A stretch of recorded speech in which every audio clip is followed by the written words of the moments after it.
Hi, my name is James Truepenny, and this is a show called Telling Stories. This is about things I've written in the past, or things I wanted to say that I'm going to say by myself rather than as part of a team, and I'm going to go back on some of the things that I've written for different people down the years, if they'll let me, and I'm going to read you some stories from the pro wrestling's past to help put a light on pro wrestling future. That, to me, is what my career is about in pro wrestling journalism. I understand that wrestling today is there and always will be there, but the wrestling of the past gives us a look on what we can see in the future. So, today, I bring you a story. It was a story I wrote for WrestleTalk.tv. There was a very definite distinction between the workloads of the television show and the TV and the website we worked for, even though we were on .tv. Back in the day, Ben Spindler was my editor back then. You may remember him from The Squash and also presenting WrestleTalk TV. And he was doing both, and it was an incredible amount of work for him.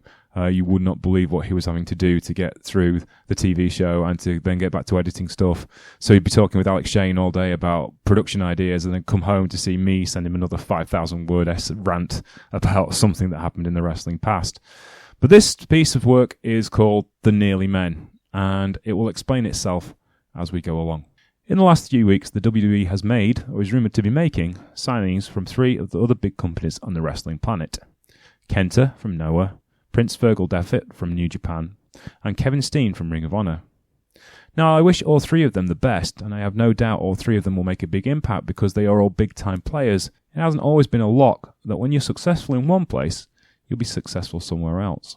What got me started on this train of thought was a discussion on last week's Smarking Out regarding Leon White's terminal summer with the WWF in the Attitude Era, and when you pick back through history, he wasn't the only one.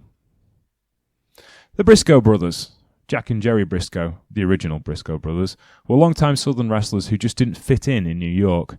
Jack was dead serious and well-travelled former 2-time NWA heavyweight champion of the world.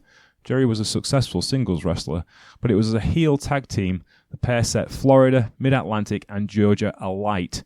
3 NWA World Tag Team titles in regions that truly loved tag team wrestling. They came up on the WWF radar when they sold out their portion of Georgia Championship Wrestling to Vince McMahon in 1984. Vince offered them a job as a tag team where they could work in much more relaxed style, and having spent 2 years pushing Jay Youngblood and Ricky Steamboat around, it was a no-brainer. Getting to the end of their careers, they realised one big payday in the Big Apple would set them up for retirement. And after a short and lacklustre run, they ended it in MSG, where they unsuccessfully defended the North-South connection, Adrian Adonis and Dick Murdoch, for the WWF Tag Team titles. After the match, Jack hopped a cab to JFK Airport and said, "A ticket on the next plane south." Sometimes in wrestling, it's not politics, in-ring ability, injuries or fan response that dictate success. Sometimes it's as simple as the snow in January. Jerry, as you know, stayed put and became a successful executive for the company. Jack went home and tended to the family business, the Briscoe brothers' body shop, with Jerry and his other non-wrestling brother Bill, until his untimely death in 2010 due to complications with open-heart surgery. The run wasn't long enough to hurt their legacy, but as we would find out, switching from the NWA to the WWF was no easy task. Harley Race. It is hard to think of the former 8 times NWA heavyweight champion of the world as anything but an underachiever in anything he did. At Wrestle Kingdom 8 this year, he walked to the ring with the help of a cane to present his old belt to the winner of the NWA title match and managed to lay out the NWA president and comedy New Japan heel Bruce Tharpe with his famous left hand whilst twinkling with devilish glee. I wouldn't want to take Harley's left hand even now when he's 71. I believe in the fear of Harley.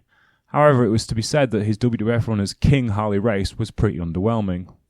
As the NWA champion, he had often worked New York and indeed the WWF champion, but his first notable contact with Vince McMahon Jr. came just before the first Starrcade. He was invited to a business dinner by the young Vince, who offered him a job and a substantial payoff, so long as he didn't turn up to defend the NWA title against Ric Flair. Being a man of integrity and wanting to be there for Rick and the NWA, he stayed put. But 3 years later, after being pretty much run out of town by the WWF in St. Louis as the NWA promoter, he took over from the legend that was Sam Mushnick. Race decided, if you can't beat 'em, join 'em. It all started well enough. Handsome Harley was paired up with Bobby the Brain Heenan and won the very first King of the Ring tournament, the pre-pay-per-view era one, and he ran into the Junkyard Dog. His match with JYD at WrestleMania 3 wasn't exactly the stuff of Matt Legend. Nothing JYD ever did was, but it had the star power that so few do. Race won despite a lot of rolling around on his knees and selling for JYD's less than noteworthy offense. Dignity was not on the menu. For all the pomp and circumstance, he wasn't going great guns because his past, his one major selling point, was not acknowledged outright. Being paired up with the fabulous Moolah as well as Bobby the Brain Heenan was going into overkill. The three of them had talked more people into more buildings than any three personalities alive at that point, but it still didn't quite do the trick. Eventually Race had an ongoing feud with Hogan.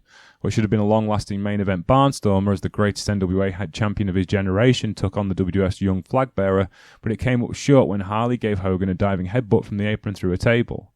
Hogan moved out of the way, and Harley managed to implant the table into his abdomen, giving himself a hernia. An ignominious end to one of the greatest headlining careers of all time. Harley being Harley picked himself up, got back on his feet, but that aura definitely took a battering. Big Van Vader. Leon Vader White had a simple plan of attack when it came to getting over. Arrive, destroy, repeat. A formula so simple, even WCW couldn't screw it up. He started his career and floated around the top of the AWA, but it was the New Japan in 1989 when his run as most successful champion monster of all time began. By the time he got to the WWF, he had managed to ascertain 3 IWGP Heavyweight Championships, 3 WCW World Heavyweight titles, 3 CWA European Heavyweight Championships, and World Heavyweight Championships, and a UWA Mexico Heavyweight World title, making him the only wrestler to hold a recognized major company titles in 3 different countries at the same time. A feat never likely to be repeated. Oh, and a UWFI World title for good measure. Quite simply, the man was a force of nature. His feuds with company aces like Tatsumi Fujinami, Otto Vance, Nobuhiko Takada, Sting and Ric Flair were the stuff of legend. He was also a legitimate tough guy who had a scary in-ring demeanour and at well over 300 pounds could do moonsaults. Men like this do not come along very often. The chinks in his armour, though, started to show as he approached the main event with Shawn Michaels at SummerSlam in '96. Michaels was at the top of his smile, losing painfully hard to work with arsiness, and Vader started to have a crisis of self-confidence. If this had happened at any other time than it did instead of during the middle of the main event, things may have gone okay. However, when he blew off a spot, Michaels lost his temper and started screaming at him in mid-ring, which confused the hell out of everybody to say the least. After that, it was downhill from there. He took an ever-diminishing role in the company and didn't collect the one world title that would elude him throughout his career.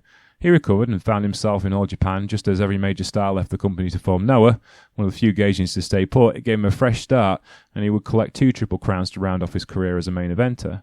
However, he probably doesn't recall this time with WWF that fondly. Dirty White Boy Tony Anthony. Tony Anthony was a serious heat machine in the Southern independents in the 80s.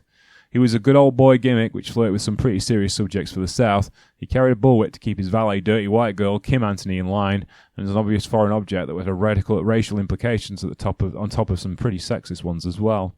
However, he was over like Rover in the USWA, Smoky Mountain Wrestling, and various NWA affiliates in the Southeast.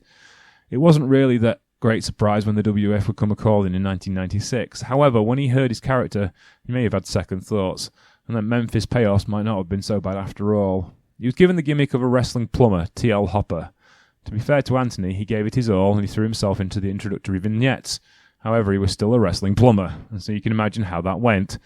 After months of fighting a losing battle, he was repackaged as Uncle Cletus and managed the Godwins to a WWF Tag Team title. Thankfully for him, his aura was never brought down as the Dirty White Boy, and he headed back to Tennessee. He continued his career for a 2-year run in the majors that never quite got off the ground. Thankfully for Anthony, no official video that I could find exists of him. Young people will have to trust me that it wasn't always Seth Rollins and Dean Ambrose, and sometimes we had to put up some right drivel. Ultimo Dragon. Ultimo Dragon is the most decorated wrestler in recorded history, having at one time held 10 belts at the same time. Having held the J-Crown, the WCW Cruiserweight title, invented and popularized the Asai Moonsault, AAA, UWA, CMLL in Mexico, being WCW World Television Champion as a heavyweight, had literally done it all, and was considered one of the best all-round wrestlers in the world. The ultimate, if you'll pardon the pun, utility guy who could wrestle at any level and make anyone look great, while not at his own expense. In high demand everywhere, he could literally pick and choose where he wanted to go by 2003. he decided to leave his own promotion, Toryumon, to wrestle for the WWE. Like his hero, the Dynamite Kid, he wanted to wrestle at Madison Square Garden and at WrestleMania. He managed both, the first on his debut, but nothing came of it. Hoping for another Rey Mysterio-style hit in a relatively quick turnaround period, Ultimo Dragon faced a high expectation and had far too much to live up to. He still is that guy to go to, and helped AWA put some luster back into their junior heavyweight division last year. There are plenty of others, of course. Tony Anthony's trainer, Steve Kern, went from being a fabulous one and perennial Floridian favourite to a swamp-hunting Skinner who failed to make it to the top of the Titan charts.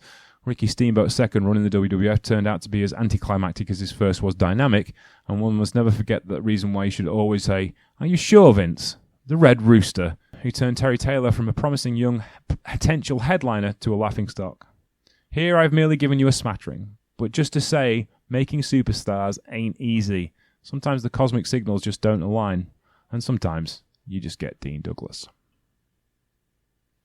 Now, looking back on this story, which I wrote around about 4 or 5 years ago, well, these people are still around, some of them. Briscoe brothers, Jerry is still working for WWE in places. Harley Race is not very well, from what we understand. He's quite poorly. And good luck, Harley, and we hope you're okay soon. Big Van Vader, as we know, passed away last year. Ultimo Dragon still chugs along, still wrestling, still doing work around the world, and still having great matches. So, being in the WWE is perhaps not the be-all and end-all of your career, and it still stands this way. This year, on the last couple of years, we talked about high-profile names leaving the WWE. So these stories still hang true, even if, we don't have the rubbish gimmicks anymore.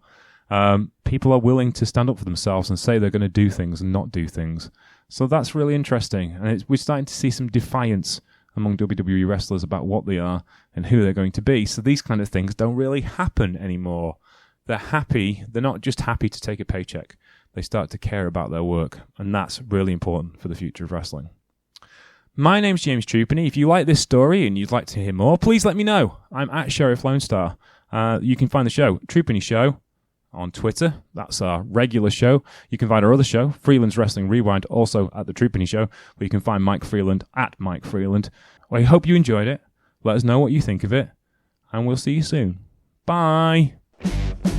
Telling Stories is part of the Truepenny Show podcast network. You can find us on the internet at Truepenny Show, The Truepenny Show on Facebook. Theme song by Sheriff Lone Star and the Deputies of Heartbreak called Salmon Salad Boogie. Find at Bandcamp /Sheriff Lone Star.